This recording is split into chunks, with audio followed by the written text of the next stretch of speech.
тоҷикистон яке аз кишварҳои пешсав ва ташаббускор дар ҳалли мушкилоти ҷаҳонии об ба шумор рафта, таи 2 даҳсолаи охир 4 ташаббуси байналмилалиро оид ба ҳалли муаммоҳои ҷаҳонии обу экология пешниҳод намуд, ки ҳамаи онҳо аз ҷониби ҷомеаи ҷаҳонӣ қабул гардида мавриди баррасӣ қарор гирифтанд. Далели ин гуфтаҳо татбиқ гардида истодани ташаббуси 4-уми кишвари мо даҳсолаи байналмилалии амал об барои рушди устувор солҳои 2018-2028 мебошад. дар ин замина бо ташаббуси ҳукумати ҷумҳурии тоҷикистон ва созмони милали муттаҳид даҳаи аввали моҳи июн дар душанбе конфронси дуюми сатҳи баланд оид ба даҳсолаи байналмилалии амал об барои рушди устувор солҳои 2018-2028 таҳти унвони такон бахшидан ба амалҳо ва шарикӣ дар соҳаи об дар сатҳи маҳаллӣ, миллӣ, минтақавӣ ва ҷаҳонӣ баргузор мегардад, ки дар он яке аз масъалаҳои меҳвари дастрасии сартосарӣ ба оби тозаи ошомиданӣ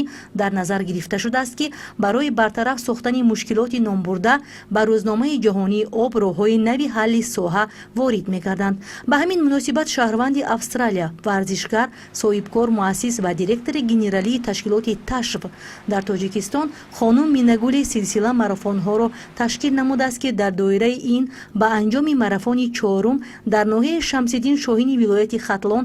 ба ноҳияи Дарвози вилояти Мухтори Кӯҳистони Бадахшон ташриф овард. хонум Минагулиро бо ҳамроҳонаш масъулини мақомоти иҷроии ҳокимияти давлатии ноҳияи Дарвоз дар даромадгоҳи ноҳияи мавзеи Яхчи Поён, пешгоҳи кӯҳи Камарбанду Гулдараи Дарвоз хушпазироӣ намуданд. хизматгузории аҳли ҳунар боиси хушҳолии гурӯҳи роҳпаймоён гардид ва лаҳзаи чанд меҳмонону мизбонон бо ҳамроҳ рақсу аксбардорӣ намуданд. хонум Минагули бо таваҷҷӯҳи хос аз табиати рӯҳафзову ҳаловатбахши ҷонҳои хаста дар соҳили руди кӯҳии Яхчи Поён сайру гашт ва аксгириву наворбардорӣ ҷолибу хотирмон намуда машқи роҳпаймоиву давро ҳам дар соҳили руд анҷом доданд. ҳавои дилнишин, табиати пуршукӯҳи яхчи миёна бо манозири зебову ҳаловатбахши ҷонҳои хаста писанди гурӯҳ гашт ва онҳо истироҳатии хешро дар ин мавзеи истироҳатӣ гузаронданд. хонум Минагули марафони 5-умро аз назди меҳмонхонаи Яхчи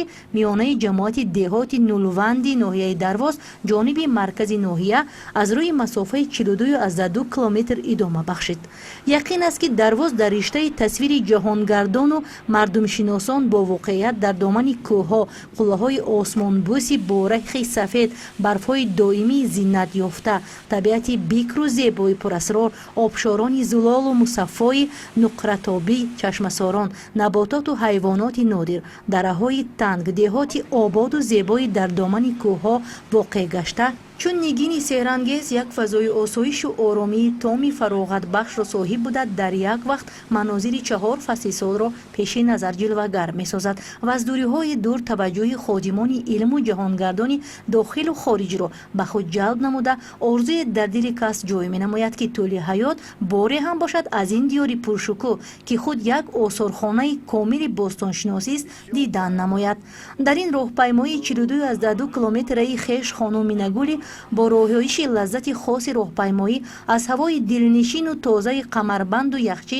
миёна баҳраманд гашт ва ҳангоми ҳаракат дар ин шоҳроҳи азиму беназири кӯҳии Кӯлоб, қалъаи Хум, аз сиёҳкӯҳи Девдара, ки бо дасти пуреҷози тоҷику тоҷикистонӣ ба Гулдара табдили ном намудааст, бо ҳамроҳонаш дидан намуда лаҳзаи чанд аз ин манзараи зебову дилрабо наворбардорӣ намуданд. обшорону шаршараҳои кӯҳии мавзеи Овчк дар яхчисол боғи навбунёди анҷиру анор дар пешгоҳи шоҳроҳи Мошингард барои хонуми Минагули хеле ҳам ҷолибу назаррабо буд, ки лаҳзаи чанд аз обшорони кӯҳию боғи нав бунёд гардида бо бардошти ҳаловат суҳбати самимие бо боғбони дашти пир анҷомид. дар деҳаи зигари деҳоти Нулванд хонум Минагулиро сокинону мактабиёни деҳа хеле хуш истиқбол гирифтанд. сухангӯи мактабиён бо забони англисӣ барои хонум Минагули хеле ҳам ҷолибу диққатҷалбкунанда буд.